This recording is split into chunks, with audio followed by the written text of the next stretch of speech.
we're rolling? Okay. All right, and welcome back to another episode of the Dingbat District Podcast. I'm very excited for this one. We've got two very good friends of mine. Jamie Jakes over here is returning back to the episode, and we've got a new friend and a new face, but a very good friend of mine, Matt McElhone, coming to join us on the podcast. Did you just touch his knee? I did. It was more than just my knee. Yeah, I'm gonna touch more things. I got big hands. There's I got a lot of surface area I can grab. Thanks for that. Yeah, thank y'all so much for coming on. Jamie, if you'll start us off by plugging up your social media and where people can find you, and then Matt, if you'll do the same. Sure. My name's Jamie Jakes.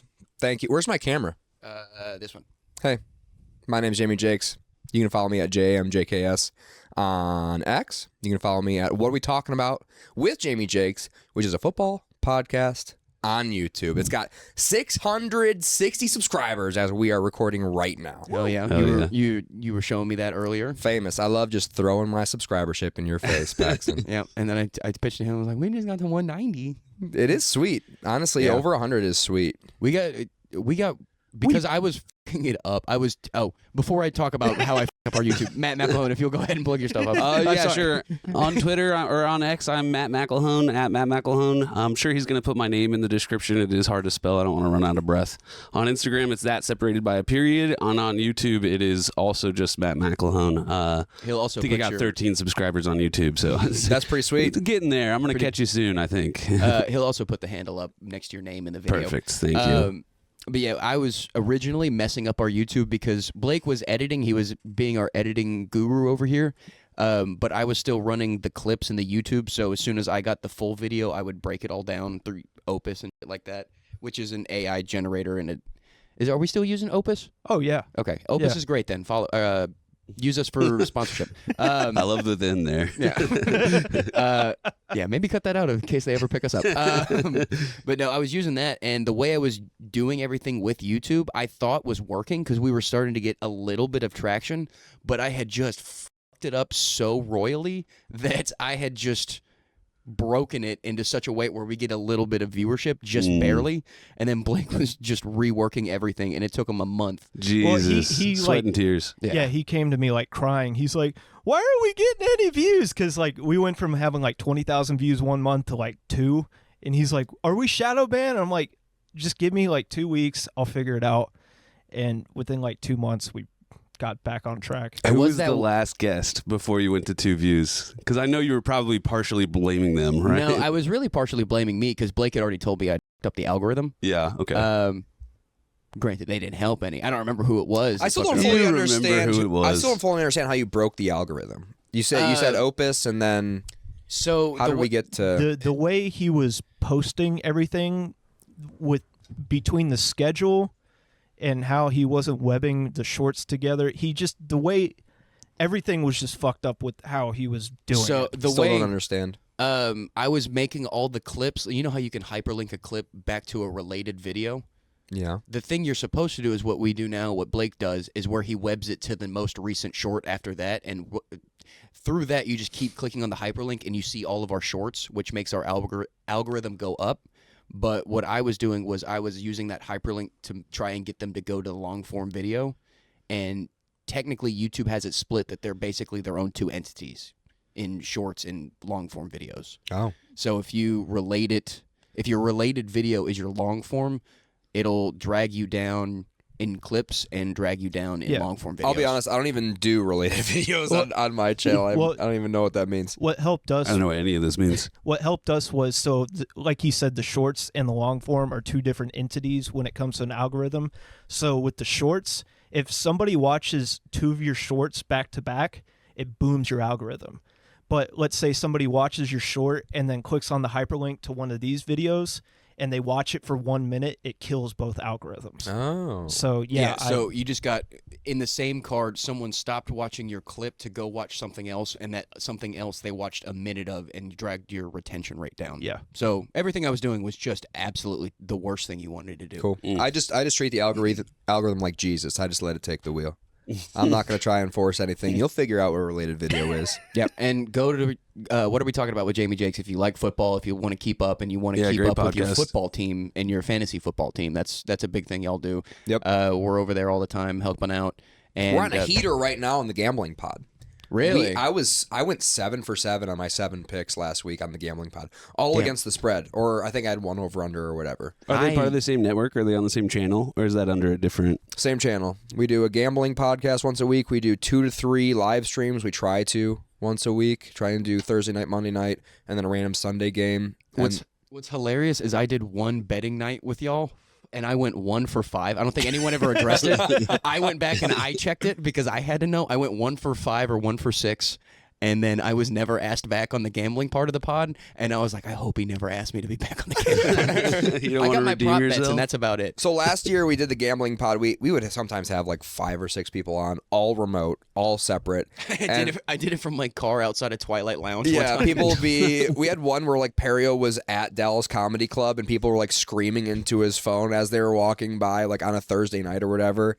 So now it's just me and James. It's insider versus idiot. So he is the NFL insider for shoot. He has like phone numbers. He has connections to Alabama. So every team has an Alabama player or 2 or 3 on it that he has a connection to. So he can get all the inside scoops, and he will set up all of the games that we pick on. He won't tell me which side he has. He'll just give me the games, and I'll do my own research. I'll make a pick on it, and then at the end of the week we see who won, and I'm up 2-1. Wow, that's pretty good. And we both, week 2 and week 3 of the NFL season, we both had winning weeks. Now, when this is dropped in a couple of weeks, it'll be like NFL's week 6. So I'm sure we're still on a heater. So subscribe. Yeah, so go check that out and see if he's still going. See if the idiot is And still this pulling comes ahead. out in 2 weeks, right? So we get to That's what I'm saying. retroactively. Receipts. Yeah, that, and I need to start listening again because my prop bets, I have lost a lot of money recently. We're on a heater. James and I I think we both had a losing week in week 1, but then since then we've both had winning week and winning week. In week 2 and 3 on every bet that we agreed on, 100% hit rate. Oh, nice. Isn't that crazy? Well, were y'all picking the obvious ones? What do you mean? We're picking against the spread. Oh, right. Okay. There's no such thing as obvious ones. Well, sometimes they fuck up the line. Well, that's gambling, baby. That's what we find those ones. At the end of the day, it all comes back to the house. Yeah. Well, no. We're winning. We're raking from, and James had a winning year last year on the podcast. Oh, wow. Yep.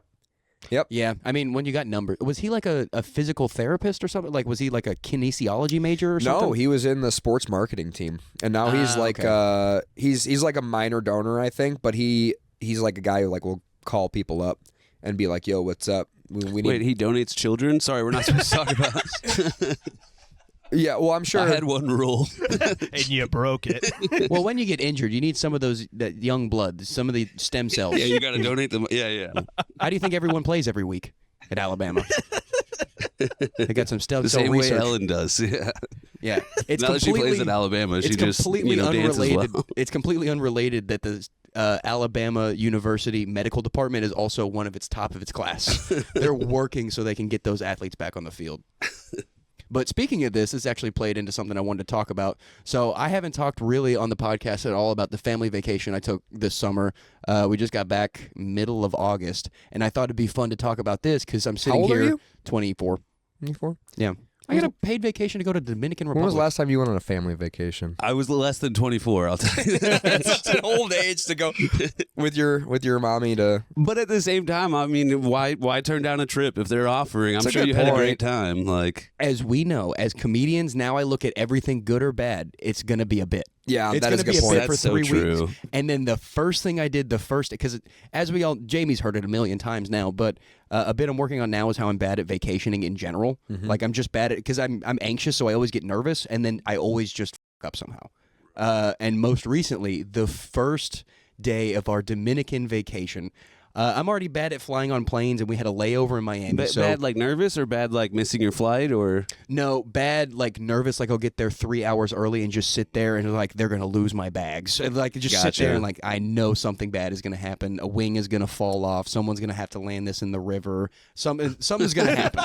Denzel's going to come in. Yeah. Yeah. Our first flight to get to Miami was at 3:00 in the morning, so I had to go stay at my parents' house and just stay up. And I don't think any of them knew this, but I took too many edibles because I took 2 edibles at sleep deprived at 3:00 in the morning. And then we showed up at the first airport and I am sleeping on my back on the ground, just like I just immediately passed out. They said I was dead on that. I tried to watch El Dorado and it did exactly what I wanted it to. It's an The old kids John movie, right? No. It's an okay. old John Wayne movie. Okay. And I wanted it to put me to sleep, and I watched 5 minutes of it, and then I paused it, and I went to bed on the plane, just like falling into my own neck, just like that. We get there the first day. I'm drinking aggressively. Nice. Drinking like old college Paxton when I had Same a thing that problem. happened when you went on vacation with me, when you also had a bad time. Yeah, I always have one bad day of drinking too much. Yeah. And Yeah. is it always the first day? It's usually one of the first Do days. you also get sunburnt on the first day? Because I feel like those go hand in hand, and that is the worst. When your first day of vacation is sunburnt, and then you have to deal with that for the next 3 days of your vacation. So usually, yes, I am that guy. But this time, I was just always in the shade because I was reading because I was gay. I was just being a bad vacationer. Wait, but in the Dominican or in Michigan? in the Dominican. What Okay. were you reading? Reading. Gary Goldman's book. I think I told you about this. A little half step back. This guy's Gary 24 years old. Gary- Reading Gary Goldman. Yeah. Was he Gary- alive at that time? On a Yeah, vacation. he's still alive. Gary he's Goldman's dead. Gary He's Goldman. the little guy, right? No. Are you thinking of Vern Troyer? I think I'm thinking of Gary, Gary Coleman. Coleman. Yeah. Oh no! Yes, you Family are thinking Ties. of Gary Yeah. Coleman. What No, you talking about, Willis? yeah, no. Or is that a different? No, that's the same kid. Blake, will you look Okay. up Gary Goldman? he's dead a- for sure. Gary Coleman. Gary Goldman, Okay. Gulman. He's a comedian from New York that I always love. Okay, different people. Gotcha. And very funny. He wrote a book about like he's got like severe anxiety and like depression and all this shit. But he talks about how he's got a chapter book where one chapter is how something stunted his like growth as a child because he was so anxious and shit, and then he plays it into how that's affecting him in his real world.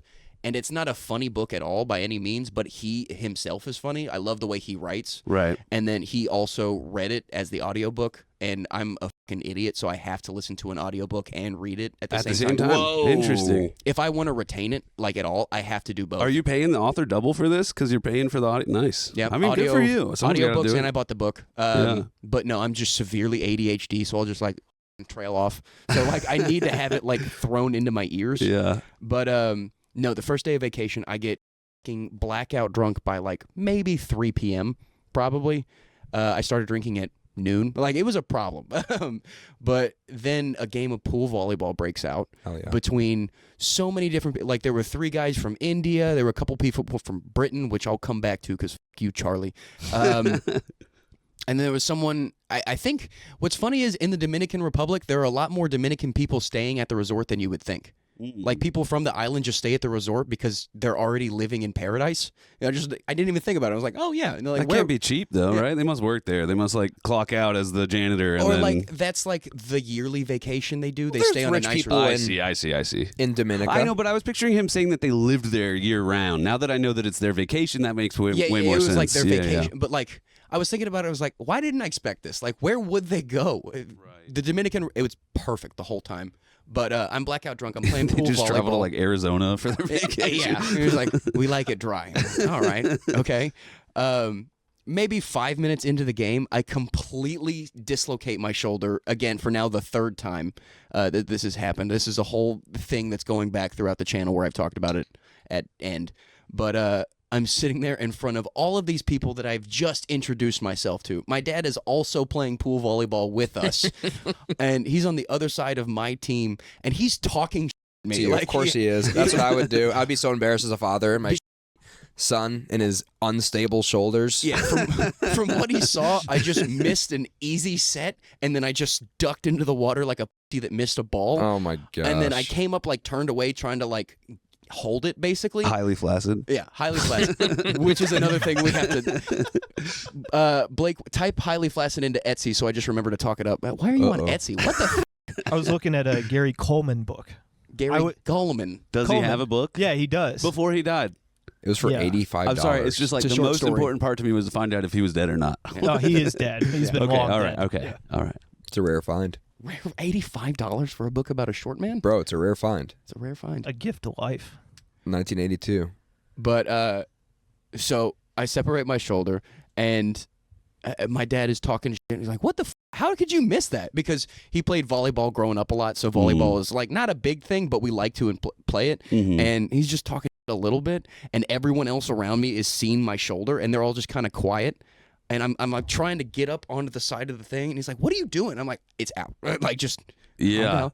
Because everyone else It in my wasn't family. it wasn't even a big spike over the middle. He tried to It was he a just tried to set. do this, and his shoulders went. It was I'm a with your far dad ball now. out here. I went to go catch it with one hand, and then it slipped out from the back, like it always happens. Okay, that definitely sounds. That happened with Yeah. my wife the other day. It slipped Yeah. out from the back. I was like, dude. It's a constant reoccurrence, so that's why I was so Yeah, calm. same. Everything it always slips out.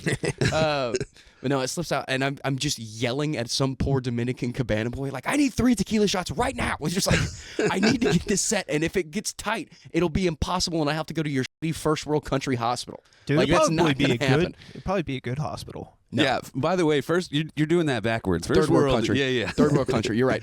I 100% fucked that up. But I'm just sitting there messing with my dad's freaking the fuck out. My mom is drunk off her ass, so she hasn't even realized anything's going on Nice.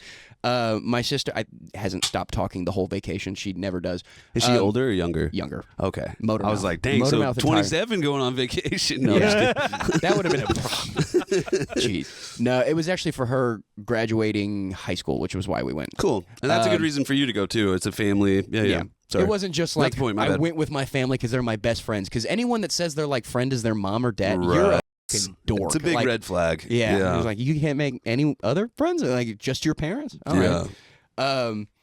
So from then on out, I am just like trying to take tequila shots and calm everyone down while I'm setting my shoulder. And then out of nowhere, it pops back in. Like, it scared the cabana boy that looked exactly like Tyreek Hill, by the way. I had to mention that to him at least 4 or 5 times because he was also wearing the pit vipers, which is his thing. Nice. And I was like, you look exactly. He's like, I know. You also forget that Dominican people are black people that speak perfect fast Spanish. You're like, it messes you up for a day. You're like, wow, this is not what you see in the States, man. This is interesting. Everyone there is super awesome. And then it just like sets back, and I'm just like, the whole time I'm thinking about this guy named Charlie, which is a guy that has been set up British near guy? us, the British guy, the whole time. And Charlie looks like, Winston Churchill, maybe? Like, he's 25, but looks the like pool? he's gonna die soon. He wasn't Vietnamese. No. Wait, what? Is Winston Churchill Vietnamese, and I'm just now finding out No, about this? because you're chasing Charlie. Oh, okay. That was smart. That was a highbrow joke. Yeah, that was a good poll, but no one got it because you're too highbrow, you cinephile. But no, so we were talking about sunburns too. Was that a World War II reference? I Yeah, still it's a don't. Vietnam reference. I was just yes-anding. I still don't get it. I was like, oh, highbrow. Yeah. Knowing He knew Blake, it was a smart joke. He just also didn't get it. Yes, exactly. knowing Blake, you know it's a movie reference. So I just, had no, Apocalypse Now. Apocalypse Now. I tried to watch that. Like it always was allegedly on Netflix growing up, and then I tried to watch it. It would never be on like the United States Netflix. It was like banned in Michigan or something. What's up with that? I think we had to watch it on Amazon Prime. Now that I think about it, but it makes sense considering that of that 2.5 hour movie, 2 hours of it is just indigenous people screaming. That's the same. Mel's favorite. Oh wait, no, I'm thinking Apocalypto. Never Yeah, mind. that's a Never Mel mind. So is Gibson I. movie. Yeah, never mind. That's also another trend we have on this. I had the same where thought. I look up a movie. Yeah. Which one's Apocalypse Now? The Francis Ford Coppola, Martin Sheen, Charlie Sheen's dad. Oh, right. I love the smell of napalm in the morning. Right. Yeah, Yeah. one of my favorite movies. So what did Charlie do in the pool? He got sunburnt immediately the first day, like that color red, like the shadowing on Tom Segura. He was Is that just Tim Waltz? no. Which one? This one? Yeah. No, that's Don Rickles. Oh. Tim Wall. That does look like That's Tim not Waltz. Tim I thought Waltz. you were making a Tom Segura joke, but that does look like Tim Waltz. Who the hell is Tim Waltz? Vice President nominee. Yeah, for Kamala. Tampon Tim. I also just now found out that a hurricane came through the United States, and I had no idea Yeah. up until that was the theme of the hurricane or the open mic last Yeah, night. for my open mic, we do a theme every week, and literally one of our themes was the vice president nominees. And Paxton's like, I had like 5 comedians DM me like, who the fuck are these people that we're trying to make jokes about? I'm like, Jesus Christ, you guys. And yeah, this week we had the hurricane because as we're recording right now, the hurricane had just hit landfall in Florida or whatever. And Paxton DM'd me and he's like, Oh man, I hate that I'm finding out about natural disasters through your comedy and open flyers, through comedy open mic flyers. And he's like, "Is one coming? Are we like? Do we need to be like no Paxton? It's happened. East Coast. We're yeah. safe here in North Texas. Yeah. I think we'll be okay. Yeah. I like to plead ignorantly blissful at all times. If you don't have to search it, I have no idea what's going on in Palestine and Israel. I still don't technically know which sides are which. You want to get into it? Nope. Okay. Nope. If I don't know, I never know, and you can't get mad at me about it. No, it's fair. That's why we have a voting smart. problem in America. Yep. You want to know who I voted for last time? Nobody. Snoop Dogg. Kanye. I wrote in Snoop Dogg. That's nice. Yeah. That's what we have in this country. And I got a criminal justice degree. Like, that's the problem in this country is I cheated my way through college with a criminal justice degree, and now we're here. I passed, and now I'm a comic. I'm going to say the problem is more people pretending like they know than it is people accepting that they don't know. So thank you for knowing that you don't know and just staying out of it. Because all the people on Facebook that are willing to watch one snippet of news and then talk to you like they know foreign policy, shut the fuck up, dude. My favorite part, a comedian posted about, he's like, and they'll always preface it by being like, oh, I don't really pay attention to this stuff, but Yes. here's 3 paragraphs of an opinion I have, dude. but I'm not really into it. I'm like, okay, dude, just like say that you're, If you're you not do into pay it, don't attention talk to about it, it. yeah. yeah, don't do a Facebook post about Right. it. Then. No one's making you. Yeah.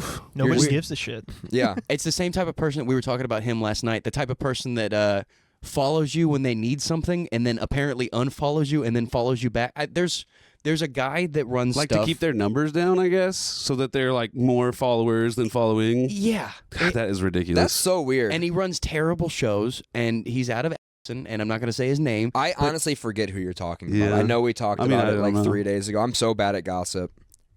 Could always censor I it need- afterwards. He doesn't have any power, but if he talks to me, I'll get annoyed. So I do need you to bleep this. Okay. We were talking about. Oh, Don't know. okay. I really trust his foreign policy, though. Well, that's what I'm saying. Is that's the type of person who does it, like him, Yeah. or the type of person I was telling you who opened for Big J when we went and saw him.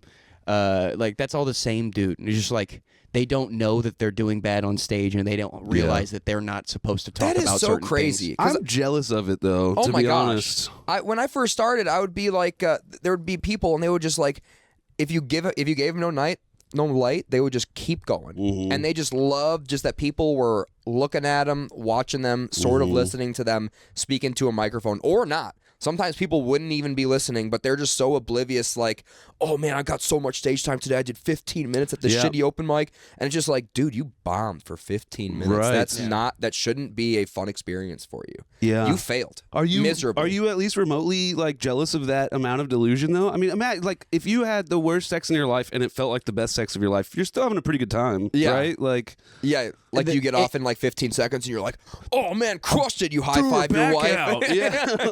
If it was everyday life that I lived like that would be great. yeah. In comedy, no. So, how many of those people, and I do think it's a percentage, I'm curious what you think the percentage is of people who know that they're not doing well, but they fake it till they make it and tell everyone that they're doing well, versus how many people are actually just legitimately crazy and truly believe that they did well? I think there is legitimate people out there who just literally can't read like any cues from the audience or anything, and they just think they're crushing, or they're just like, cocaine plays a hell of a role in a lot of these things where guys will just talk, and there'll never be a pause or a silent moment in their whole set. And if there is, they're laughing at their own jokes. That's what I was going to say. Is there when you don't laugh, don't worry because they're laughing at their own joke Loudly for you. into the microphone. So they have no idea. They Yeah. just at all times they think they see teeth, and that means that's enough. Yeah. Like sometimes it does work, to their credit. Sometimes it does work with dumb audiences. Like they'll get off stage and they'll just think that the audience will think that they did well because of their vibe. So to answer your question, I slightly do have that a little bit of jealousy, or like I wish I had a little bit more of lack of self-awareness. With that being said, I think I have enough of like I'm so fucking sweet. Like I rule. I tell myself that every day enough to make it true. So I'm just like, whenever I feel bad about like, I'm like worried about putting out this video, I'm like, no, dude, I'm fucking hilarious. I think it's like 40, 30, 30. Like 40% the people that I'm not saying are doing well, but like aren't in this demographic of thought anymore, and then 30% and 30% they either they're too delusional to realize it, or they realize it and they're just faking it till they make it. Right. Because that was the first 18 months of my comedy career, was just like, I'm doing pretty well, guys. Yeah. Don't come see me, but it's and you kind of need that in the beginning. You sort of need that. You need a little bit of it because no one's good on their first set. And so if you think you've got the potential to go on, you have to be slightly delusional. The people who've been doing comedy for 3 years and they're like, "Oh, dude, fucking killed them." Like, you don't even know what that means. Right. You haven't done it yet. Once you do it, you'll realize. And if you know do what's it, fucking ruined it is Kill Tony. Yeah. Because I Kill agree with Tony that. is such an easy crowd that if you can get on stage and have a coherence, I've heard so many judges say, like, as a positive note, they're telling you did a good job structuring a joke. Right. Or like, not like structuring this joke. This is a good job you've done. You're like, and they're giving you so did a much credit joke. for the fact that you don't know what you're doing. They're talking to someone who doesn't know what they're doing. They're saying, "Oh, good job." It's like when I talk to my fucking toddler. You know what I mean? Like, no offense to the people that are doing it, because, like, good for you. Keep getting up. Maybe one day you'll be really funny. But it's not really constructive feedback if everyone's kind of faking. You know what I mean? Propping you up. It's not. You're not actually killing. You're just doing pretty good for someone who doesn't know what they're doing. You're doing pretty good for a minute too. Yes. Like, that's at the end of the day. All of my shit that I like is longer than a minute, so I couldn't take any jokes that I specifically like doing to Kill Tony. And, like, at the end of the day, I'm not going to do a joke I don't like on something that's going to go viral, without me being on it or not. I do have a few very short jokes that or a couple that I could turn into. You do have a couple one-liners that you could just do, like 2 or 3 one-liners. I don't think I would want to do the chiropractor one though. I think that would bomb. But Drew Nickens told me I should do it, so maybe I would if I got on it. I'd be like, well, you guys didn't like that joke. Drew Nickens told me to do it. When I did their thing in Dallas a couple years, I mean, at this point, I think it's been like 5 years. I got like 2 applause breaks, but 5 years ago, Kill Tony wasn't the machine that it was now. They're not doing Madison Square Garden. I don't think I got a single follower out of it. You know what I mean? That's like, hilarious. To get 2 applause years ago? breaks, no, like 5 years ago. Because I was on. Okay, so here's the crazy story: is the first time I ever did comedy.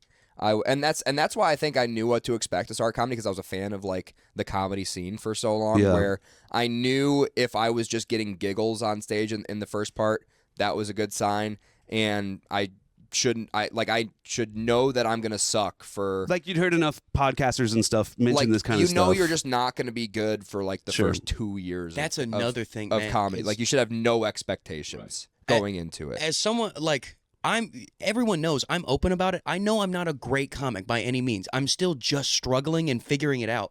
But I'm at least someone who mass consumes comedy, podcasting, comedy specials, like, in all aspects. Yeah. And then I meet people Could in be comedy, a bad like, thing, to be fair. It could be a very bad thing, but also then you meet people that don't watch comedy at all, don't listen to podcasts. They just saw a TikTok, like, crowd work clip once. Yeah, they your don't Facebook know. friends that are like, "Oh, dude, you're trash at this." It's like, yeah, I'm not Eddie Murphy. I'm doing a fucking amateur show at a bar in Highland Village. Yeah, Like, this takes 10 years at best. Like, it's going to take some time, guys. Some people, I think that's what it totally. is. The delusional part of it, but just entirely uneducated, where they just have, like, the 2024 mindset, like the Hawk Tua mindset. Like, I'm gonna have one viral clip, and then I'm gonna be famous. The #3 podcast on Right. Spotify. It's not behind supposed to Joe happen Rogan. overnight. It's just not the way. It's just not the way the comedy.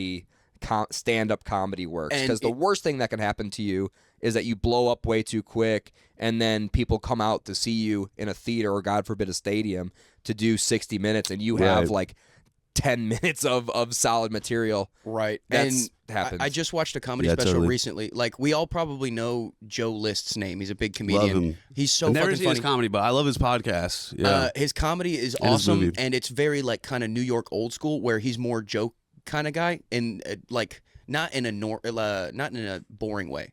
Like, he's actually good at jokey joke and telling his story while doing it. And he's also married and has a kid with a very funny comic, Sarah Tolamesh, and she just dropped a special called Butthole Money, and I just watched it, and it was very fucking funny. And she's talking about this in one of her jokes. She's talking about how at some point there's going to be generational wealth accumulated from butthole money. Because Catch Me Outside, Bad Baby made $65 million off of OnlyFans in a year. Some of the OnlyFans girls are making insane money, Yeah. like millions a month. Good for them. I mean, Oh my God, talk so- about taking the industry into your own hands. Like, Well, they They just knew how to And play the game. Your own yeah. butthole. And- they just said that the OnlyFans revenue for this year was more than the NBA's revenue. Jesus Christ, my the WNBA is what you meant, right? No.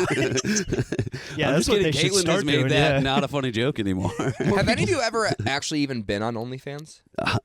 Yes. No, I I haven't. clicked It's a on lie. links in bios and then found out it wasn't. They didn't have like a one free thing I get to look at on Yeah. OnlyFans, and I swipe off, and that happens every time. I There's remember- there's no like it's not like meth. They don't give you one free taste to where you come back. There's Yeah. got to be so many closeted only because people talk about how many millions they're making, Right. and I don't know if I know a single person in the comedy scene who is That out admits to about it. admitting. Austin Vandy, he's got a joke about it right now. Oh, Very okay. funny comic, but he apparently Is it a if I guy remember- or a girl? The OnlyFans account. that's a very good point because Vandy's also a bisexual Swings man. both ways. Um, He pretends like he's closeted though. I think it's a lady. We I should think out it him was, on this podcast though. Yeah. That's a good idea. He's not closeted. He's out. Yeah, But he gets pissed when you out him without him When outing you him. intro him, outing him, because that's part of his set. Out him Oh. without him. Yeah, sorry. I'm trying way too hard right now. Oh fuck! What were we talking about? He's OnlyFans. got a joke that he's working on right now where he spent like a bunch of like thousands of dollars on OnlyFans. They must just be whales. It must just be like a thing One where person. It's where one there's- cash cow. Yeah. where there's like a couple of cash cows that just give you way too much money. No, It's a pretty good way to launder money too. Like if you think Yeah. about all the art auctions that happen and people like because art is subjective, you can just like Hunter Biden can put up something and fucking sell it for $600 million. You know what I mean? Like laundering money in the face of art has always been a thing. So doing it for OnlyFans, if it's just one person's fucking niece that is in Congress and they're like, hey, I'm gonna give your niece $1 million and then Through she's gonna give that to OnlyFans? yeah, like Holy 'cause shit! it's- Yeah. I mean, it's laundering. It's like it's public and open for everyone to see. You and know then what I mean? that guy, Like, at worst, that guy's just a perv. Like that's all that happens is this guy spent $1 million on OnlyFans. And well, no, everyone's like, it's gross. now on this next like thing that's up on the ballot, you're gonna vote no because I'm giving your niece and Makes she's sense. gonna give you a cut. You know what I mean? Like, Yeah, it's brilliant. That's a really good idea. We should start doing that. I think you just. I think we just buy a match. sway the election with OnlyFans. I think you just opened a whole new can of worms of a conspiracy. Like it, Oh, it's make- been out there already. Des O'Neill is talking about it probably. Is he? Yeah, probably. I love him so much, but everything that comes out of his mouth is a conspiracy. Well, you know what I love about that is that he's like gaslighting you into you know, exactly so that when he says something that he truly believes in, you're like, oh, Des. You know what I mean? Dude, it's so funny that you said that because at the end of the day, I've been thinking about this every day since. And I know I just said the other day, but everyone knows in comedy that's usually like 2 months ago, which was probably what this was. 2 months ago, I'm hanging out with Kane and Dez outside at DCC. Name drop. And we're sitting there. Yeah, big names. And he's sitting there going like, what? Oh, Eminem. The Eminem we're seeing now is a clone that the government made. I was like, what are you talking I about? believe it already. I've never heard of this. Whose phone's going off? My bad voice. Dude, I've done that.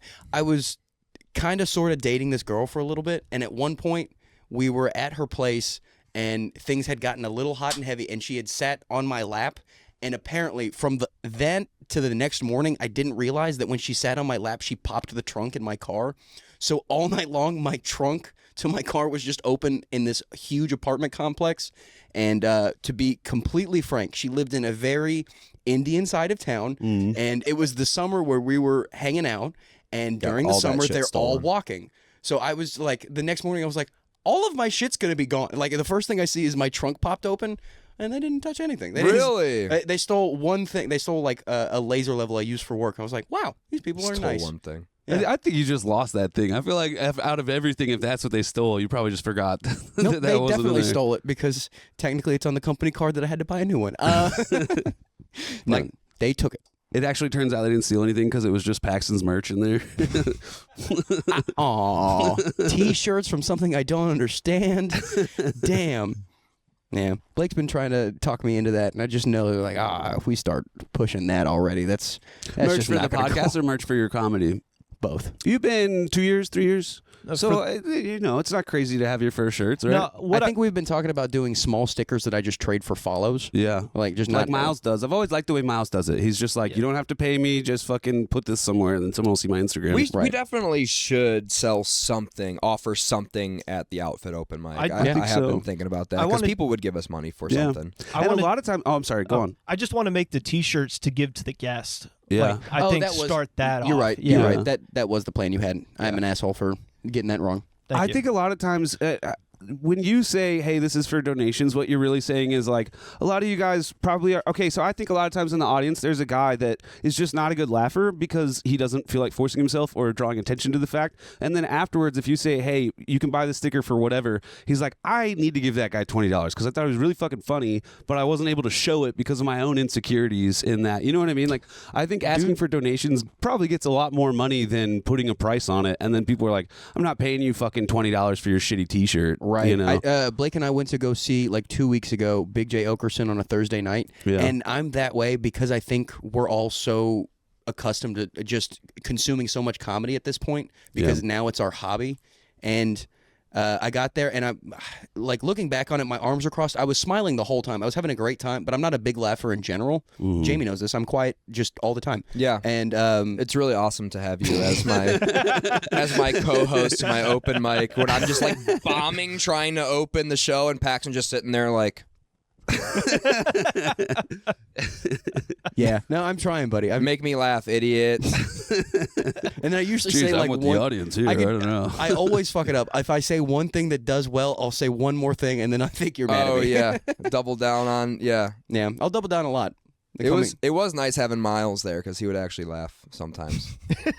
It's really have an infection. Really good for the open mic having people laugh at it. I don't know, just a thought. Yeah, do you guys remember Micah Brown? Well, Jamie, do you remember Micah Brown? He was remember the manager. Bro, he had such a reputation when he first started doing comedy for like literally just being the best audience member anyone could ever have. Oh, like, yeah. He wouldn't laugh at setups. He was actually like pretty legitimate at like laughing when it was the right time to laugh and like just understanding and genuinely appreciating everyone's. But dude, he would get up to go get a drink and it'd be like, oh man, oh fuck, Micah's not in here. I'm gonna bomb my ass off because he had such a contagious laughter. Like he would laugh, and Deanda. the energy of the people around him, it would just like spread through the audience. If he was smart as all, he would have turned that into everyone buying him drinks. Yeah, You're like, totally. just keep me in this chair and I'll laugh at your set when you need it. Yes. And I won't laugh at the bad ones, so you know. But just Micah, buy me sit drinks back so I down can and I'll stay get right you here. a Bud Light. Yeah, dude, I would have been an alcoholic drunk that never bought anything if that was me. If I could just fucking laugh at my friends. Dude, I mean, that's what Kamala's doing, right? She should bus in Micah Browns to the... paying them It to looked come. like he fell out of a coconut tree. That was great. Coconut Yes, tree. Exactly. We do have a regular at the open mic. He's got a dog.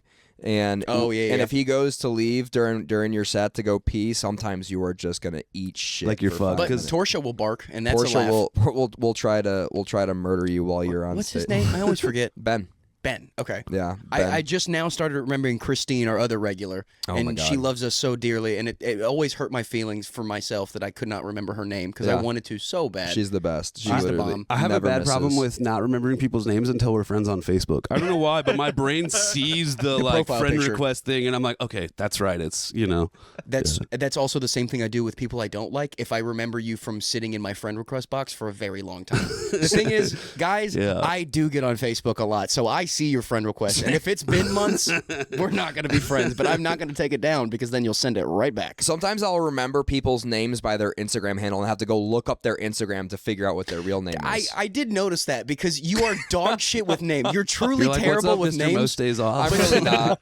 You're well, the people that are coming up to mics, I'll have to like lean in your ear. The people that aren't watching this podcast, so don't worry. But I will have to lean in your ear and tell you sometimes. But you will remember their name, like on their Instagram handle. Yeah. I was like, what? Fucking dope game fresh. Yeah. Just look them up on. No, I feel like that's not fair to me. I do a good job of learning people's names. But you do there's- eventually, but like I'm the guy that's leaning in from like if you met him at Sharks and then this is his first time at Outfit, you won't remember him. Oh no, I need context. You need to tell me where I met you. You need to see them at Outfit. Yeah. Like that's the only thing. Yeah. And then I got you. I still haven't learned Nick Kissie's name. I think I'm gonna recognize him because sometimes It's so Nick funny Kissy to got say a pretty specifically. pissy last night too. Did he really? I Yeah, don't he was remember mad at us. him. What was he mad about? Because the same thing with the other guy that got mad at us. Because we just talked during a set like that's not the thing we do all the time. Yeah, but I don't Especially when remember you're, him getting that especially upset. when it's a dead mic and we're not. He wasn't bombing. He was just at a dead mic. I'm not gonna take it away and say he bombed at the mic because no one can really. Well, you can't bomb at a mic, but last night yada, was yada, actually yada. pretty good. Last night turned out to be pretty good. It started off cold. Oh yeah, that room was cold. Yeah, I did like to open up the show. I did like my two best openers One of them barely worked. The other one, it was like insecure crowd. That was the issue because it was like. Did you not I realize hate that when you can were? see them smile. They're not laughing out loud, but you can Smile- see that they're having a That good time. is Oh, I hate that. almost always the vibe to start outfit. I think I would rather bomb than watch a crowd of people like quietly laugh. You're like, doing great, sweetie. quietly nodded Fuck, I like hate you're that. having a good time. I am not, and by the way, it's ruining my timing. And so I did those two things, and then I did a hurricane joke, and then I did a Brett Favre joke, and the Brett Favre joke got a big laugh, and I'm just like, fuck it, Next. getting off stage. Whoever's Yeah. up next, good luck with this bullshit. We did kind of pull the ripcord. Oh. Well, I thought we had it. I thought we had it planned out right because the guy that went first had a baby, and that always does Yeah. something to spark a. It's like a dog. JVT. Babies and dogs. He had a baby with him while I did He the had a set? baby on him. Yeah. He was strapped with a child in a Bjorn. Scrapped. I don't want to get too much into it, but Oh, it's okay. I'm kind of like I'm like a change. You guys won't believe me. I had like a pretty life-changing experience. Oh yeah. Yeah. What happened, Jamie? You guys aren't gonna believe me. What happened? We're gonna believe you. You got married? Okay. So I'm running on the Katy Trail. Okay. And I have to pee really bad, so I go into like these high like bamboo stacks, like the. Did you fall like Blake? No. Damn no. it. The big. Blake the fell big. while running. Everyone point and laugh. I'm not gonna do that anymore. This was Blake, right? No, I'm just Sorry. Yeah, it. Because I love Blake, and if people haven't seen our feud together, like I've been very like, I like take this moment to apologize to you. It was funny. I'm so sorry that like everything I said to you, everything that I said to you on this podcast, and I had, and the reason I really, so I go into this bamboo stack, I have to pee, and I'm like peeing, and I hear this psst from like a few like meters over to the left of me, like psst, and it's like this guy, and he's wearing like MC Hammer like parachute pants, he's in like all black, and he's got like white bird poop eye paint on. Okay. So he's a very sane man, to say the least. And he doesn't even like walk. He like either like shuffles really fast or like floats with his arms up like this. And he's like, psst, and he tells me to like put my junk away. I'm like, what the? Did you meet Shaquille O'Neal's Kazam? Like, No, small guy, really small, like 4'6". Gary Coleman small or Gary Coleman small, Blake, pull up Kazam. and he's got one of those parakeets that they have over at the Katy Trail. And he breaks its neck. Oh, what the fuck? I knew you guys wouldn't believe me. Puts its blood into a bowl with like white powder in it, mixes it up, takes the powder, blows it into my face. nice. And That's what we call New York City peyote. And now That's I think literally what it was, because I went on this like I don't know if it was like ayahuasca or peyote or what it was, but I went on this trip on the Katy Trail and I got this vision, and the vision was Paxton and producer Blake, and you two were naked.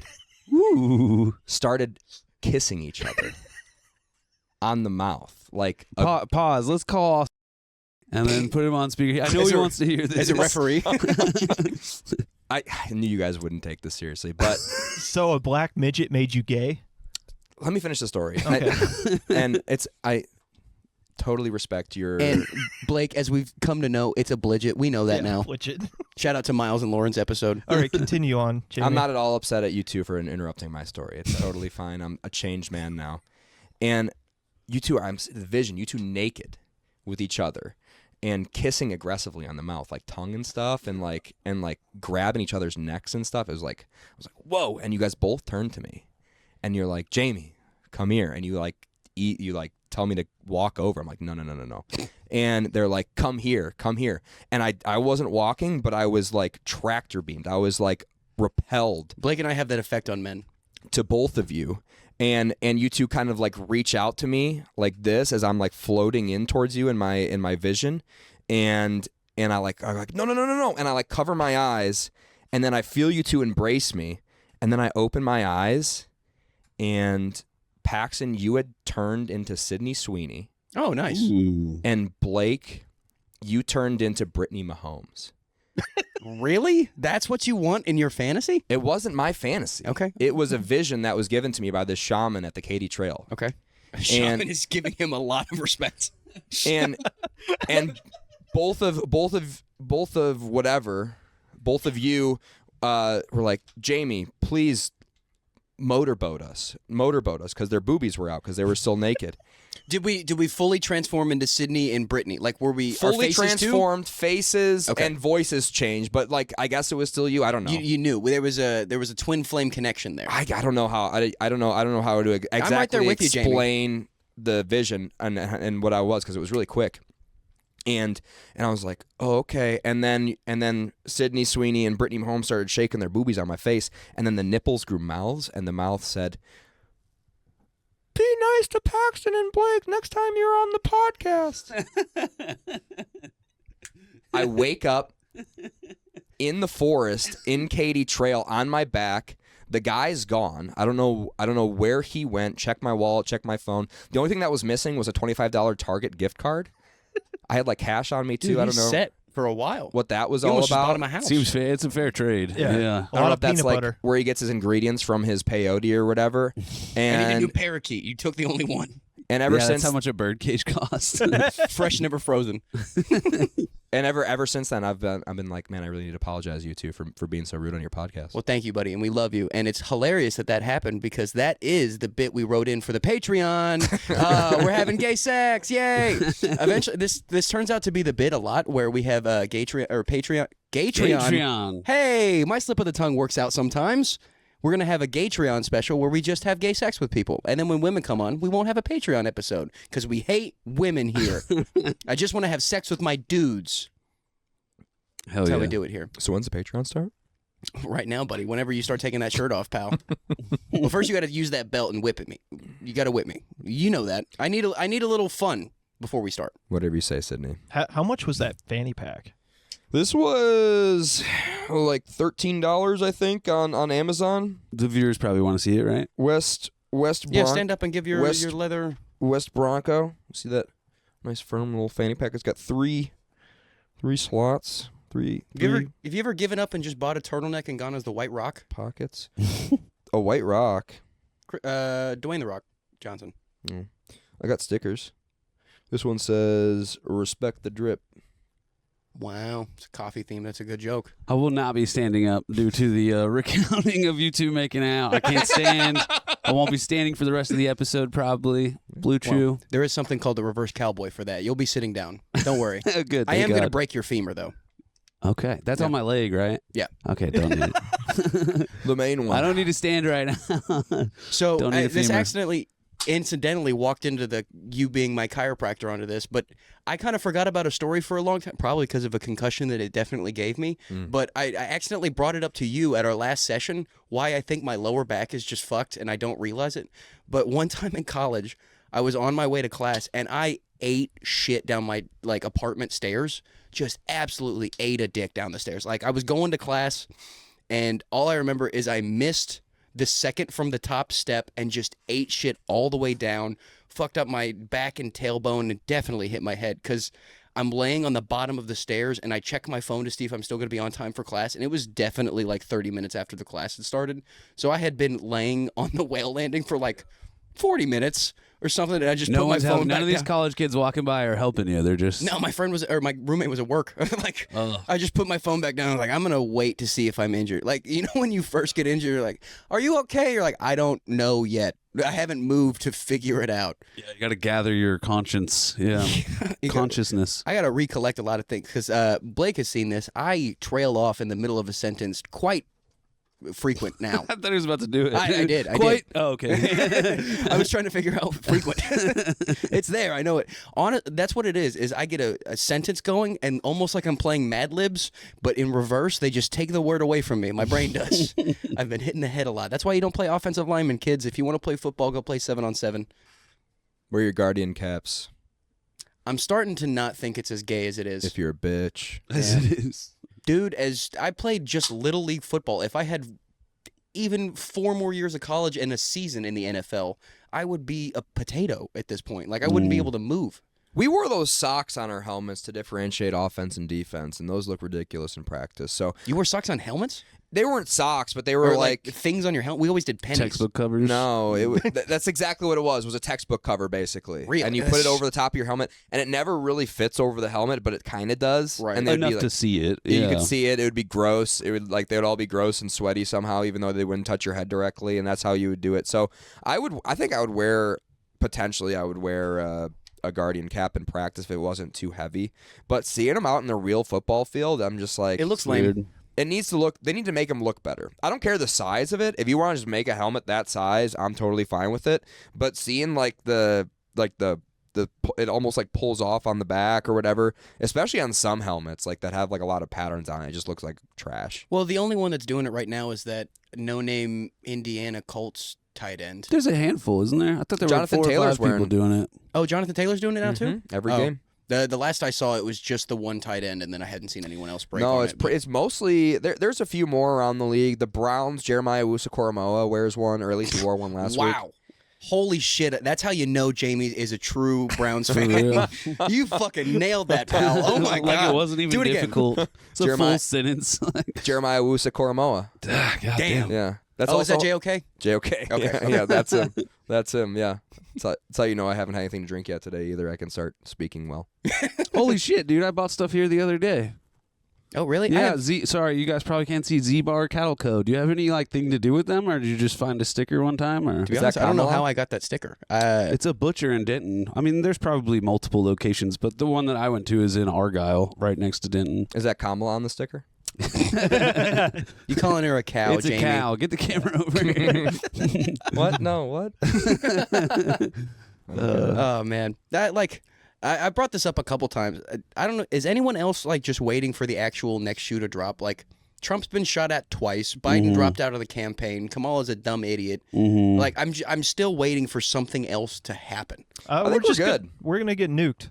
I've been having dreams of nuclear Oh, bombs. good. That's Yeah, nice. so- Do y'all ever pray for zombie apocalypse to happen? No, dude, not since I was in high school. I was about to say not since COVID. I feel like I did before that all the time, and then when it actually sort of somewhat started to happen, I was like, I don't want this. I don't want to not be able to do comedy anymore, and bars are closed. Fuck this. Everyone thinks they're going to be the guy that survives and doesn't get turned into a zombie, but if I Yeah. could somehow make sure I wasn't going to get turned into a zombie, I think that would be the most fun I'd ever have in my Oh, life. it is. You were made for the I apocalypse. feel like it'd be fun for a week tops, and then after that, it just becomes surviving, and you No, don't have but- internet, and I don't know. Paxton's a different creature. I think I genuinely missed out going to the military. Yeah. Why, I mean, you can still go. It's not too late. You are young enough. I just know too much. That's the biggest problem. You also is- have too many orthopedic issues to Yeah, that is true. can pass your physical. Yeah. It sucks when your chiropractor's on your podcast.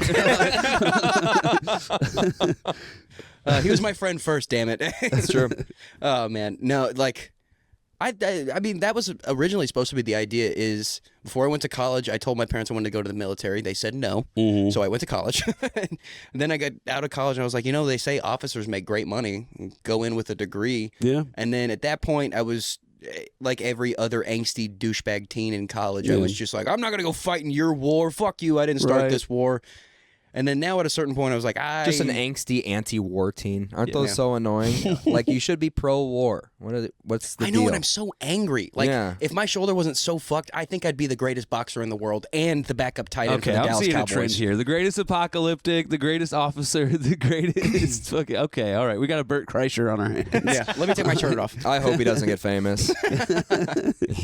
No, but of all those things, multiple were hyperbole, but I would be the greatest in an apocalypse Yeah. because I also know.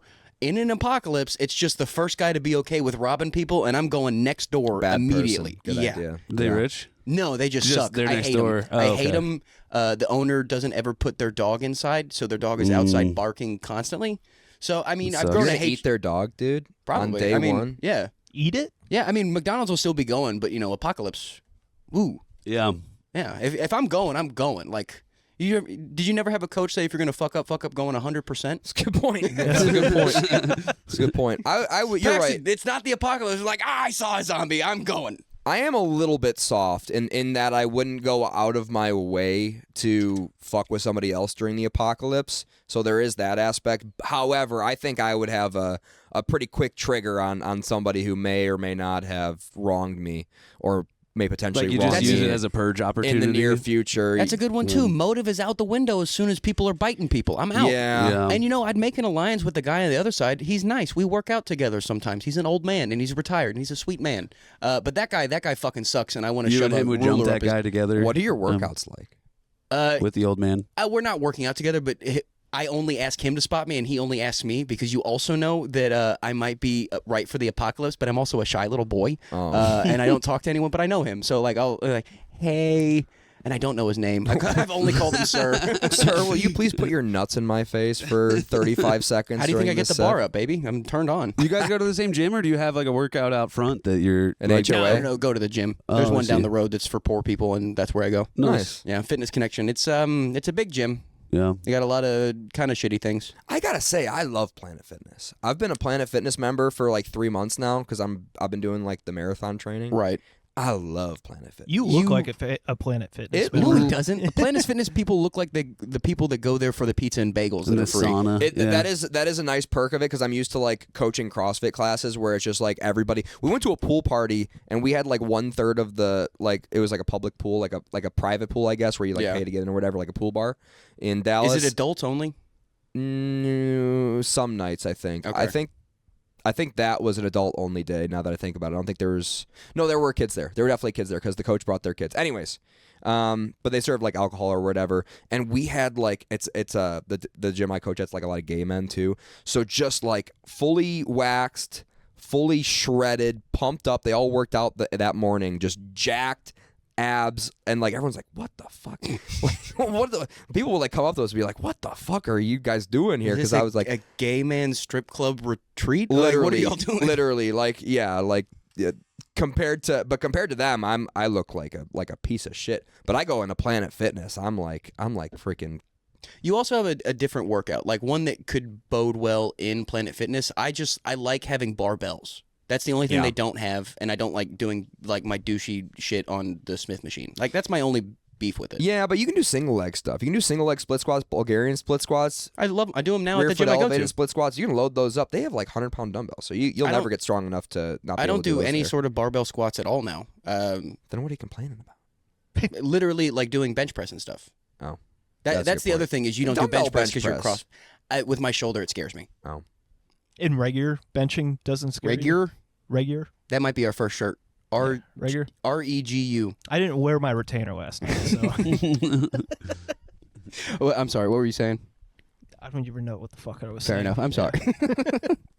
This is what happens towards the end of the episodes is Blake and I just start turning on each other because we forget that Blake doesn't like hearing my voice that much. Then he goes to have to We forget edit that an we episode. actually fucking hate each other. Yeah. No. He's moving in, so we're ready. We're also excited. I'm gonna talk about it, Blake. Okay. Here in the future, we're renovating the studio, and after the renovation happens, we're gonna open up and we're gonna start a radio station channel thing too. Cool. Yeah. So, on top of having an episode with video, we're gonna have 2 more, maybe 1 more episode come out per week under Dingbat District. That's only audio, because Blake has been telling me our Apple Podcast numbers have been going up. So we're gonna start doing that and have more opportunities to have people on and have people come out and new things come out. So that's gonna be pretty fun. So y'all stay tuned and please subscribe to the channel. It'll be on YouTube, Apple Podcasting, and all the other ones probably as well. We're gonna do a internet radio hosting for the live show, and then take that live show and turn it into a podcast the next day. I still don't get it. I don't get it what it is. Well, it's just like this is podcasting where we've set up the channel and everything that happens for Jamie, like we viewership. just nod here. We just, Matt gets it. Like I'm literally just going like, yeah, dude, that's awesome.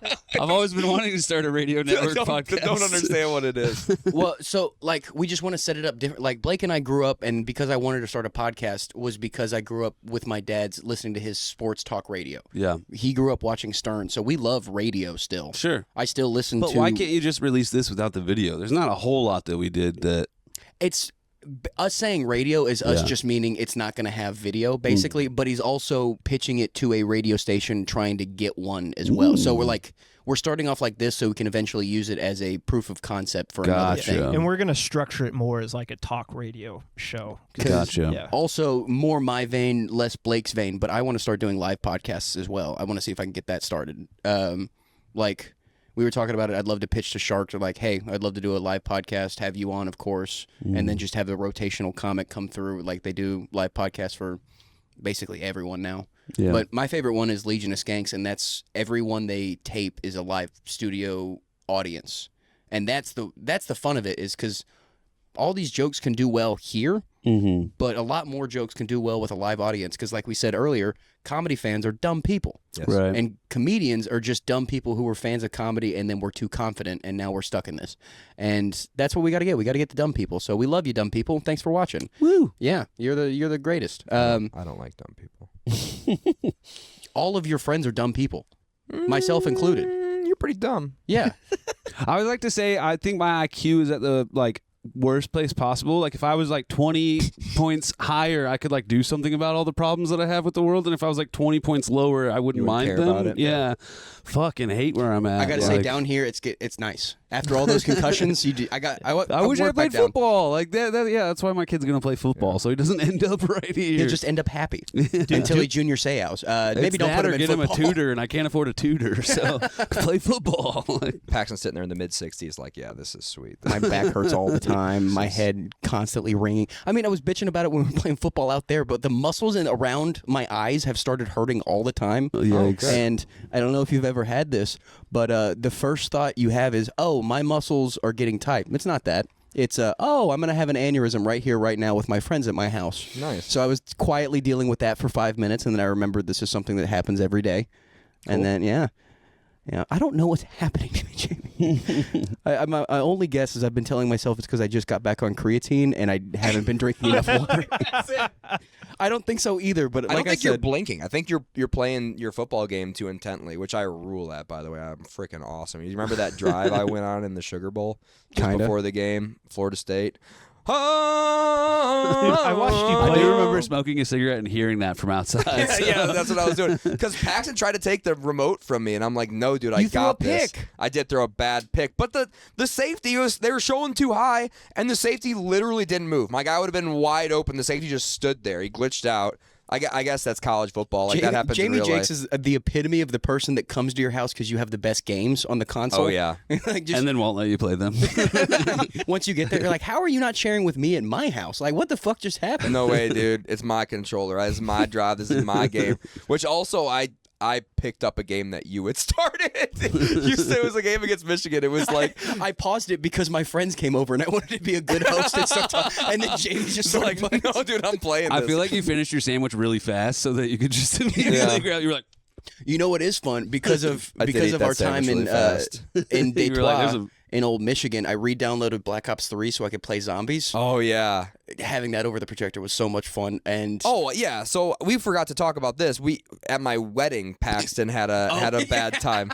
Yeah, that's what we talked about to open. I was going to bring it back around. I was But gonna see if I could get around y'all. we got lost. Yeah, Paxton had a terrible time at my wedding. I Where didn't have a terrible time. I but had you a acted terrible. like you had a terrible time. Well, that's just me. Exactly. Yeah. That's the point I was trying to make. Is like you had a bad time in the Dominican.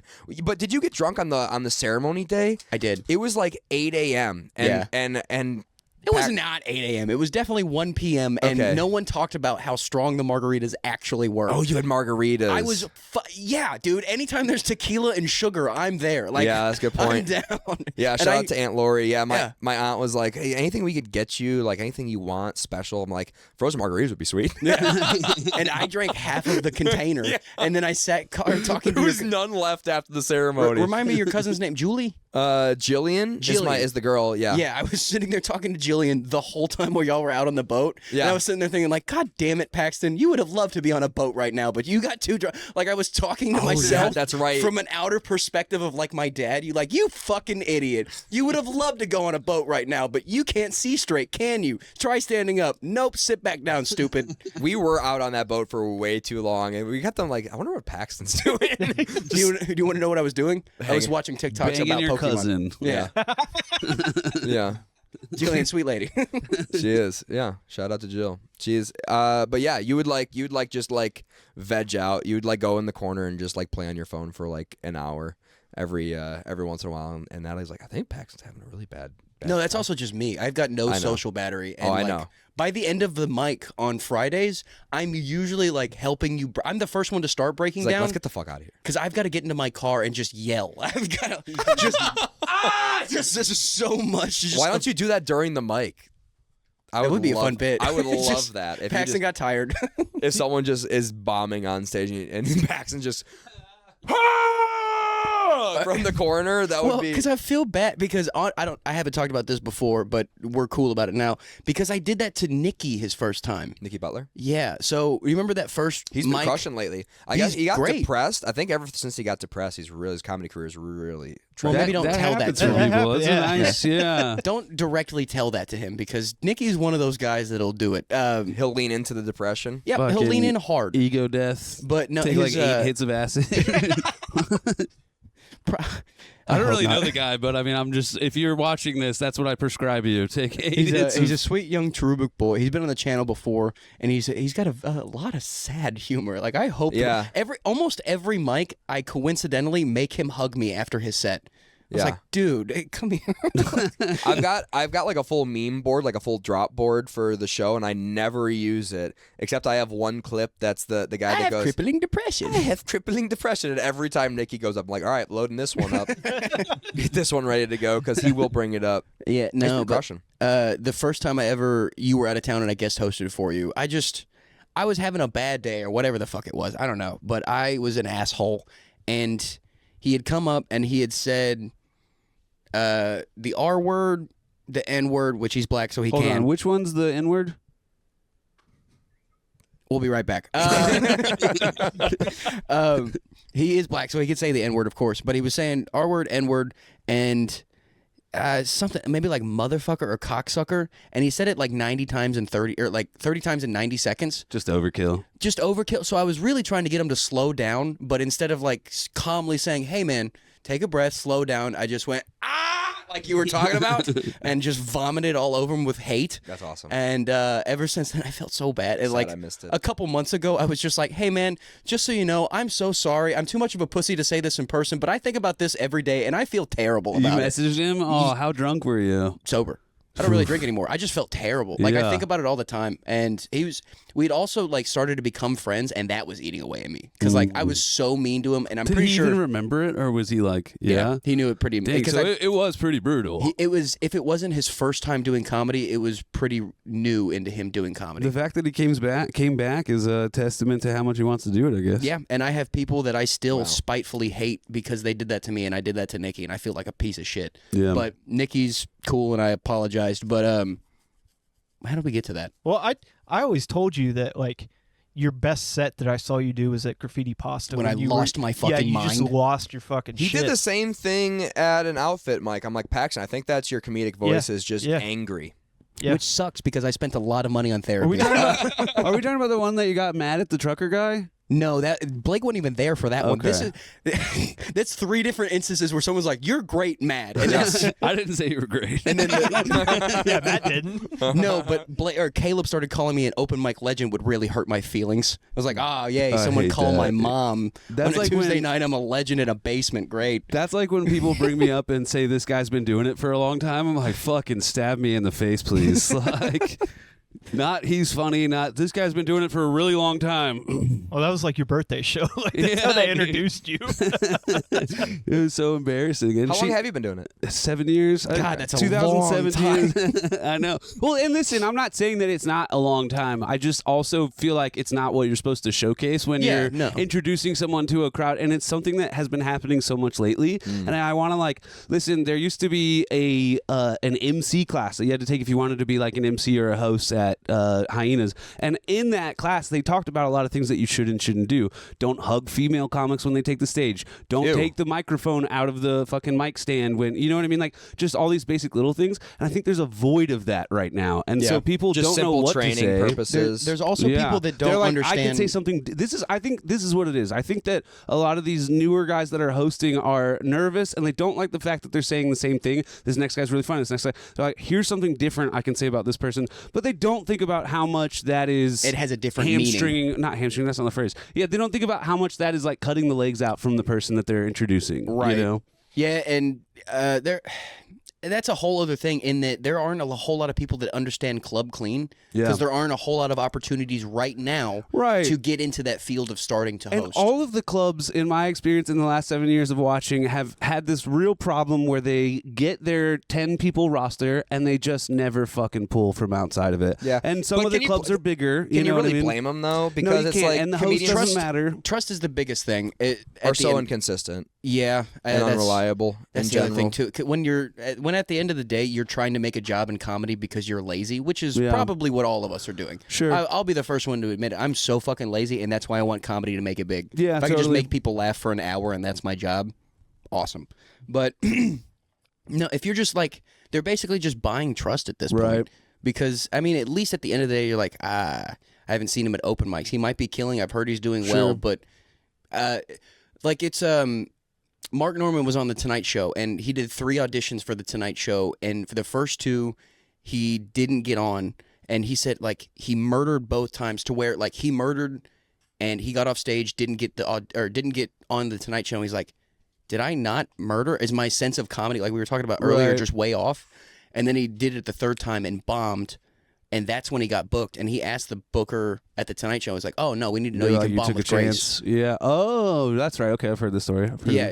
That's another thing is all these comics can kill for sure, but there are a lot of comics out here that can't bomb with any grace. Right. Like you can't just get through your time. You can't just like, you got to be able to take an L. When I used to travel with Steve, I used to travel with Steve Hurst, and we would go, I think I've been to like 11 or 12 states with him, and it was the nicest feeling to know that when this night is over, I'm going to get back on the road, and I'm going to go back to Dallas, and I'm never going to fucking see these people again. Yeah. I think sometimes the hardest part about, like, as much as I love Graffiti Pasta, for instance, like the fact that it is 2 miles from my house and I could do it every Tuesday, I lose a little bit of, I don't know how to say this. I just fucking like feel like, oh my God, I'm going to see this guy at Eastside tomorrow night. He's going to watch me bomb here and now, and then I don't know. You have less fear on the road. You don't care. Yeah, because it's like I don't care what these fucking. And I think I do way better on the road because I have that. When this is over, I can just fucking bounce. It's like a one night stand at a concert or something. You know what I mean? Like I'm not gonna know her name. I also think just being on the road, being in a full room of people who've never heard your material at so all, much easier. Yeah, is like that's how I feel. I feel like a killer every time I go down to Austin. I'm like, oh, you go to an open mic in Austin and you're like even making all the comedians laugh, and you're like, oh, well, this is my best material. Literally, that's probably why like 3 minutes, like, oh yeah, I can crush it. But it's like, yeah, it's just like so much easier when that is my sorry. Well, what I was going to say was kind of backpacking off of yours in that Graffiti Pasta is amazing and everything they're doing right now is awesome. But they're like, if there's a silver lining to shout out to anything, Denton Comedy Spot because I really think they're doing a great job. Yeah, they're doing a great job. Paying for promos. They're getting people in. They like, sold out your last show, which is awesome. Yeah. And the one bad thing is when you go into an open mic setting and they have regulars at an open mic. Same thing with the couple people at Outfit.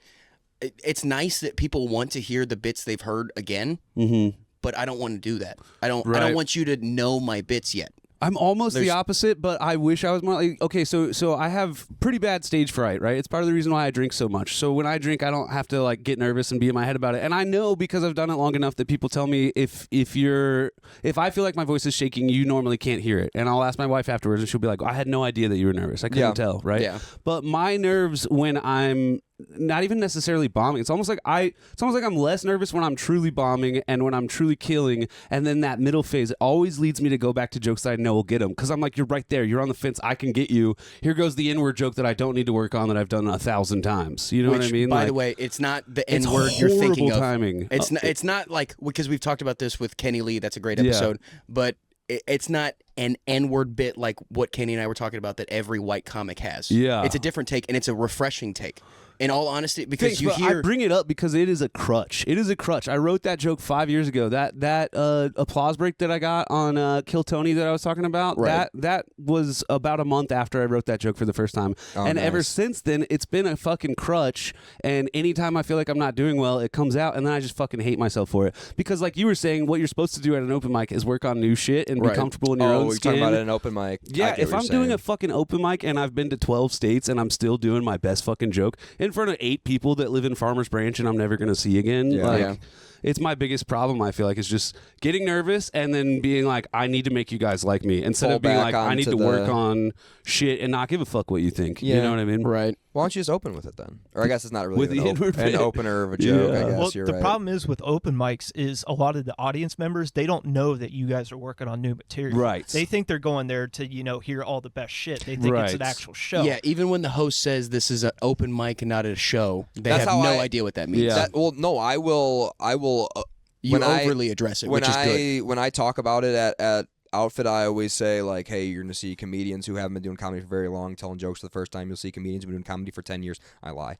You'll see comedians who've been doing comedy for 10 years telling a joke they've told 1,000 times before. You never know what you're going to get. Right. So, and then I say, and what's the new line now? And then I say, if you're lucky, you'll see a comedian perform for the very first time on stage. And if you're really lucky, you'll see a comedian perform comedy for last time on stage. Yeah, it's always great. Yeah. Always does well. Always gets a little pop to start off the show when you're not even telling a joke. That's fun. Yeah. And the thing is, I've had it before. I don't know if you have. Nice. Give him 10 points, Blake. That we told you that, right? It's a game show. Oh, now I know. What do I throw here? Oh, no, that breaks things. Oh, fuck. Oh, but I've had people at Outfit come and tell me specifically, like, as much as I don't like it, some people's vein of liking comedy is liking bad comedy. They do. They honestly have a good time through. They like the cringe of watching a bad comic. It's like watching a car accident. Especially, a lot of my friends who are like fans of comedy, they like coming to the open mic just for like the craft of like, I like seeing you guys figure out new jokes. Like, so even if a joke doesn't work and they don't laugh, they're still at my mic in particular. They'll still kind of stay with you. Yeah, and I've been in the same vein of that where I've gone to the start of someone's tour with an hour, and then the special comes out 18 months later or whatever. It's not even remotely it's not even the close. same, and you're like, oh, that's fucking cool. Yeah. Like, I went and saw, I mean, they do a podcast together, it's coincidental, but Sam Morril and Mark Norman, right at the start of both of their respective tours, and at the end when they dropped the special, it was not very different, but it was just so clean, and it was cool to watch them be able to do that with an hour over the course of a year to 18 months.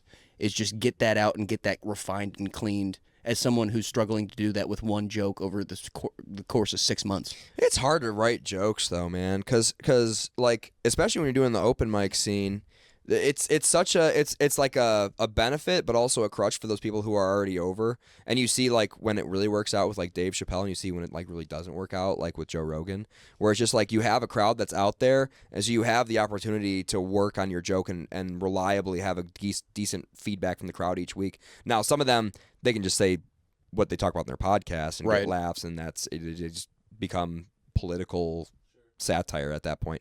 But in our instance, when you're trying out like open mic, sometimes you'll try a joke out and you'll be like, oh, well, that bombed, I'm never gonna tell it again. And it actually was one of your best jokes ever, and you don't know. I pour a beer out for those all the time because you never know. 3 months later, it just works into another bit you're trying to figure out. That's what always happens to me. Is I keep one punchline from a one-liner that sucked ass, and then I put it into a 3-minute bit or whatever. It's crazy how some audiences just suck. I'm not like a write it down kind of person, you know what I mean? But that is one of those things where like I wish that I could go back and look at like, oh, here's this joke that I tried in 2018 that never got laughs, so I put it away. Well, now I have more skills. Now I have more experience. Now I have more stage presence. Maybe I could pull it off. That's one of the reasons I wish I had, but I don't start. You know what I mean? It sucks to like say I wish I did something and then just never start doing it. Like 7 years in, doesn't have a single written down joke that he's ever told. So like when y'all are trying to write, I've got like two sides to my brain with comedy in that I'm either creative at the moment and I'm trying to write new stuff, or I'm working on old stuff and there's no in between. Like if I'm trying to refine something I've already written, I cannot come up with something new. I never know what I'm gonna do until the comic before me is on stage, and it's almost like a stall tactic. It's like when you procrastinate doing a project and you're like, this is due tomorrow, I have to fucking get this done. You know what I mean? Right. The second that the person before me goes on stage is when I start shitting my pants. Before that, I'm cool as a cucumber. I'm like, oh yeah, eventually I have to get on stage, but whatever. I love you as a comedian at an open mic then, because half the time you're at an open mic and you'll look out into the audience, and if it's only comedians in the audience and you're like up sort of early, no one's gone up yet, and everyone that are like feverishly writing in their notebook, like not even listening to like what's going on stage, I'm like, okay, this is Isn't that annoying, dude? It's so pointless. It's not. You may as well be outside smoking a cigarette, and I feel like sometimes I am that guy that's outside smoking a cigarette, and people are like, dude, you should really go in and support. And then you walk in there and you see everyone on their phones feverishly typing their notes, like, fucking shut up, dude. Like, like yeah.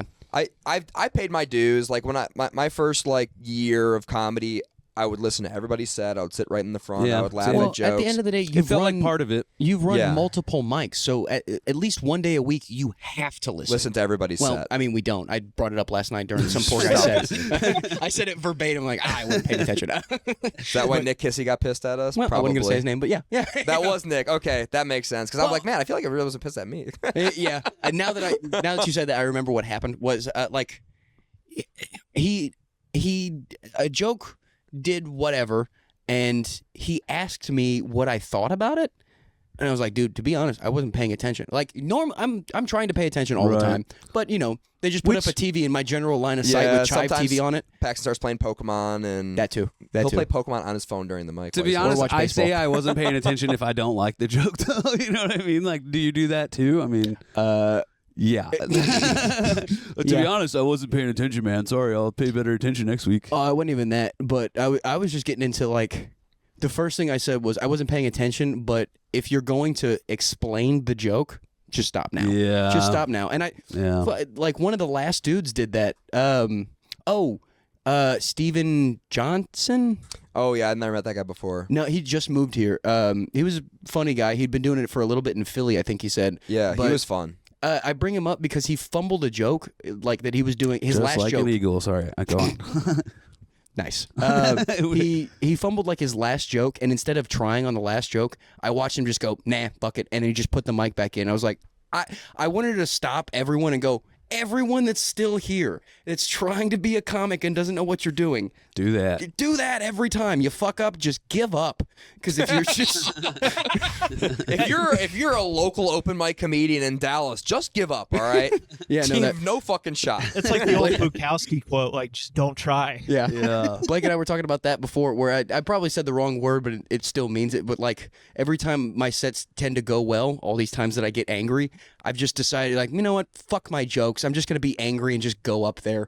And then it turns out great, sadly. And then, but I told him if I give up or give in and just like, all right, the crowd's not going to be on my side. This is a mic. I'm just going to have to earn them, and then just give up and just take what the crowd gives you, which is what I've been trying to do at Outfit. Yeah. Rather than take them where I want to go, I take what they give me.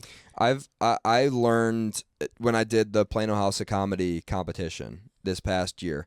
I decided I didn't care about it at all for the first preliminary round. Literally had the best set of my life. Just had the best set of my life, and actually got taken into the semifinals or whatever, and like took that super serious. I was super nervous. Like, worst set of my life, same exact material.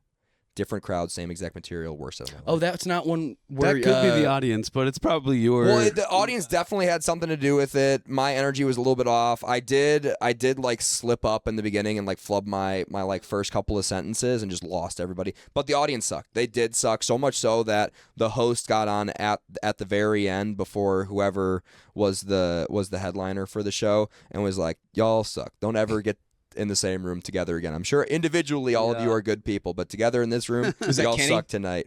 No, That sounds exactly like Kenny. it wasn't. I can't think of who. I can't think of who I want to say CJ Starr, but I don't think. Oh, I remember him being I don't at know, least a panelist. headliner or a competition host. audiences are kind of like a two-sided sword, because on That's the one what- hand they're like, all the comics on the show are really trying to get people to come out because they want to win the Yeah. competition, and so they get a lot of people, so then you have a lot of people. But then on the other hand, they're like, in the back of their head, even if it's subconscious, they're like, I came here to see Jamie, so when Paxton's on stage, Yeah. if I laugh, I'm doing Jamie a I disservice. didn't have anybody which there. isn't the fucking case, but it's still something that happens in the back of your mind when you're invited to come support your buddy at a competition. You're kind of naturally a shittier audience member. But the first one, that I didn't bring anybody, and Yeah. it was a full room. It was just good vibes. So yes, sometimes it's like, and maybe it was the semifinals. But to your point, I think Stramiello went on before me, and I made fun of him to start my set, and I think everybody read into that like I was like putting him down and For yourself, which for wasn't the myself, case, and it's just yeah. like I should have stopped and been like, oh, you guys think I'm just being a dick? Like, I know him. Like, you guys need to, which if I have to stop and do that in a 5-minute set in a Right. competition, I'm probably going to lose anyway. Right. So, And that's the other thing anyways, that sucks. A 5-minute set doesn't even give you enough time to do that, to play on the room. You know what I mean? Well, Like, to be fair to them, it might have been 7. oh, No, what's it was the 5. difference though? It was you know? 5 to 7. Who knows? But yeah, it was that was like a real good learning experience for me. I was just like, hey, I am most funny when I am somewhat professional, but also don't care. Right. Yeah. That's a sweet spot When for it's me. not the biggest deal in the world. Yeah, is the because thing. nothing matters, especially in Dallas. Right. Because at the end of the day, like we were talking, like there's like 4 clubs and they have their rotation of 10 people. Right. But I think we all know like nobody's really blown up from any of the clubs locally in town. Yeah, Ralph Barbosa from Madison Improv, but other than that, Yeah, I was gonna say Addison Improv, who their biggest. But I mean, And he only got that because of HBO and George I was Lopez gonna shitting say, on him. Yeah. HBO special was really what. Yeah, but it's what got him to that. You know what I mean? His best comic in Texas performance is what got him to that. Where did he record his HBO special? I have no idea. But It was at some competition. I was talking in like pre that. Like they are what got him on the national stage that got him to the place where he got I was that. I was gonna say Addison Improv is the only thing that's like can even be a stepping stone because everyone knows. I did hear, I don't know because I wasn't around during DCH, but I do vaguely remember hearing that he was a DCH guy when that was up and running. Yeah. Ralph. Yeah. I just found out that Ralph's That's where I met him, so it's 26. very Yeah, Oh, yeah, he's he's super fucking young. extremely young. Yeah, that blew my mind. I thought he was Yeah. way older. But yeah, that that HBO special, it wasn't an HBO special. It was an HBO, I'm pretty sure Latino only comedy competition. Yeah. And it was set in, I think they were doing it in like Toronto or something. It was like everyone got flown out that was pitched to be on this competition, or they probably flew themselves out. Yeah. But yeah, I mean, you got to start fucking somewhere, and he got through the Addison Improv, which is, I feel like that's the final funnel point. Like if you can go through Addison, you're It like was making- FCIT. Me and him were in the same round, and it was a bringer, and he beat me in that round, and then he went on to the finals the week after that, and then that's what got him the improv round the country tour thing. And the round the country tour, I don't know where exactly, but that's where they scouted him for the other. You know what I mean? Like that was the stepping stone. Right. I don't know why I'm doing this so much. But It's starting to get real hot in here, Yeah. and Blake is also telling me we're at about an hour 30. damn, but, you guys are good. We've How do you do also that? Just like mind control? hand I mean, signs. yeah. But telepathy. we started something new on the podcast where I will plug up my social media, and then we end the podcast, and then y'all get to pitch to Blake Well, to cut a. If you guys want to do that, if you want me to cut you a separate video, Yeah, if y'all have got any shows coming up and y'all just want like a free promo video so you aren't just posting another flyer, we can do that for you. I got something tonight and I got something next weekend, but neither one is going to be because we said we're doing this in 2 weeks, right? Yes, he wouldn't be able to get it to you by tonight. I could cut you the promo for next weekend. Yeah, But if it's you in San wanted to. Antonio too. Yeah, that Okay. doesn't fucking It's not even matter, worth yeah. your time. Yeah. Like, thanks. Yeah, and that's what I meant to talk to you about that earlier. But Fair enough. Yeah, we'll talk off camera. Jamie, do you have anything that you have coming up or want to promote with a promo? I have, of course, Outfit Brewing open mic every freaking Friday, except the Fridays we don't do it. I have a show October 26th here in Dallas. It's a Nathan Beeman and Friends situation. That one, you got a surprise for the crowd. Don't tell them yet because it's a surprise, but you told me last night and everyone's excited.